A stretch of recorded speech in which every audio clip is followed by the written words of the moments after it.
দেশ জুড়ে চলছে পবিত্র ঈদুল আজহার উৎসবের আমেজ। ঈদের দ্বিতীয় দিনেও অনেকে দিচ্ছেন পশু কোরবানি। আজ সকালে রাজধানীর বিভিন্ন এলাকা ঘুরে দেখা যায় বেশ কিছু স্থানে পশু জবাই করা হয়েছে, কোথাও কোথাও চলছে মাংস কাটা ও চামড়া ছাড়ানোর ব্যবস্থা। ঈদের দিন কসাইয়ের সংকট, স্বজনদের জন্য অপেক্ষা এবং পারিবারিক বা ব্যক্তিগত বিভিন্ন কারণে অনেকে দ্বিতীয় দিনে কোরবানি দিয়ে থাকেন। কোরবানি হয় ঈদের তৃতীয় দিনেও। ইসলামী নিয়মে হিজরি জিলহজ মাসের 10, 11 ও 12 তারিখ এই 3 দিন সামর্থ্য অনুযায়ী পশু কোরবানি দেওয়া হয়। ইসলামী ক্যালেন্ডারে সূর্যাস্তের মাধ্যমে একদিন শেষ হয়ে নতুন দিনের সূচনা হয়, তাই জিলহজের 12 তারিখ সূর্যাস্ত পর্যন্ত অর্থাৎ 13 তারিখ শুরু হওয়ার আগ পর্যন্ত কোরবানি করা যায়। ফলে কোনো কারণে ঈদের দিন কোরবানি করা সম্ভব না হলে পরের 2 দিনও পশু কোরবানি করার সুযোগ পান মুসলমানগণ। আরও জানাচ্ছেন রাজীব রেজা।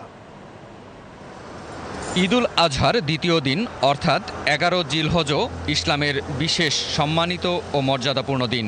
হাদিসে এ দিনটিকে ঈদুল আজহার প্রথম দিনের পরে সর্বোচ্চ মর্যাদাপূর্ণ দিন বলা হয়েছে। ঈদুল আজহার দ্বিতীয় দিন সারাদিনই কুরবানি করা যায়। ফজরের পর থেকে শুরু করে সন্ধ্যা পর্যন্ত, এমনকি রাতেও পশু কুরবানি করলে কুরবানি শুদ্ধ হবে। তবে রাতে কোরবানি করা অনুত্তম।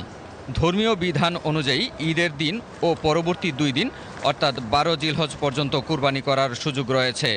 ধর্মীয় বিধান অনুযায়ী সুযোগ থাকায় এবং ঈদের দিন কসাই না পাওয়ায় অনেকেই আজ কুরবানি দিচ্ছেন। সকালে ঢাকার বিভিন্ন এলাকা ঘুরে দেখা গেছে ফজরের নামাজ শেষ হওয়ার অল্প পর থেকেই কুরবানির প্রস্তুতি নেন অনেকেই। ঈদের আগেই পশু কিনে রেখে আজ কুরবানি দিচ্ছেন তারা। সুবিধা হইল ঈদের দিন অনেক রাশ থাকে, প্রফেশনাল কসাই পাওয়া যায় না। এই জন্য আমরা ঈদের দিনও করি, পরের দিনও করি। এটা আমাদের পারিবারিকভাবেই করা।